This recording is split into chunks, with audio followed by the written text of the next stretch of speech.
हमारे साथ में पंडित विनोद गौतम जी हैं। चलिए उनसे जानते हैं कि ये जो रक्षाबंधन पर्व है, रक्षाबंधन पर्व किस तरह का रहेगा और इसमें जो नक्षत्र हैं वो क्या रहेंगे। पंडित जी, जो रक्षाबंधन है, रक्षाबंधन पर्व किस तरह का रहेगा और इसे कैसे मनाया जाए, कौन से इसमें नक्षत्र रहेंगे?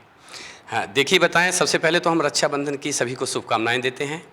और रक्षाबंधन के दिन पूर्णिमा होती है और पूर्णिमा के दिन हमेशा रक्षाबंधन होता है। श्रवण नक्षत्र में किया जाता है और श्रवण नक्षत्र में हमेशा भद्रा का वास होता है। रक्षाबंधन के दिन जो भद्रा होती है उसका निवास पाताल में होता है। हम सब आपको विदित है, कई समाचार पत्र, टीवी चैनलों के माध्यम से हमको भद्रा के बारे में ज्ञात हो रहा है, लेकिन इससे घबराने की आवश्यकता नहीं है। भद्रा के लिए देखा जाए तो भद्रा का पुष्य काल छोड़ करके अन्य समय पर पुष्य काल में ही सिर्फ सम्मुख काल छोड़ दें और पुष्य काल में ही सभी प्रकार के कार्य किए जा सकते हैं। चूंकि भद्रा का प्रारंभ प्रातः से ही हो गया है, तारीख 11 को रक्षाबंधन पर्व मनाया जाएगा, जो कि रात को 8 बजे तक भद्रा चलेगी। ऐसी स्थिति में हमारे ऋषियों मुनियों ने ये जो इस समस्या के लिए, जो ये समस्या भद्रा की आती है, उसके निदान के लिए कुछ जो मुहूर्त बताए हैं, उसमें भद्रा के समय पर भी राखी बंधवाई जा सकती है।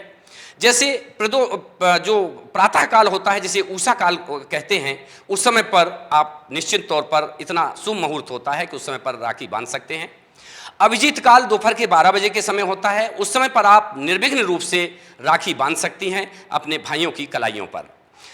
शाम के समय गोधूली बेला, जिस समय गायें अपने घर के लिए वापस आती हैं, गोधूली बेला, प्रदोष काल, इस समय के मुहूर्त को महामुहूर्त की श्रेणी में रखा गया है।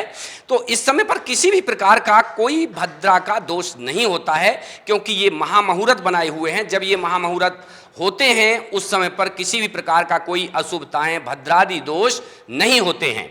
पश्चात 8 बजे के बाद भद्रा समाप्त हो जाएगी। अगर आप रक्षाबंधन का पर्व मना रहे हैं और भद्रा से आप बचना चाहते हैं तो प्रातः काल, अभिजीत काल और प्रदोष काल में आप अपने भाइयों की कलाइयों पर राखी बांध सकती हैं। तो ये थे हमारे साथ में पंडित विनोद गौतम जी, और आपने जाना कि रक्षाबंधन पर्व पर हम किस तरह से मना सकते हैं, कौन कौन से काल में किस समय हम अपने भाई की कलाई पर राखी बांध सकते हैं। और रही बात भद्रा की, तो भद्रा से घबराने की आवश्यकता नहीं है। कैमरा पर्सन दीपक पाटीदार के साथ में गब्बर सिंह ठाकुर, सौराष्ट्र संवाददाता, भोपाल।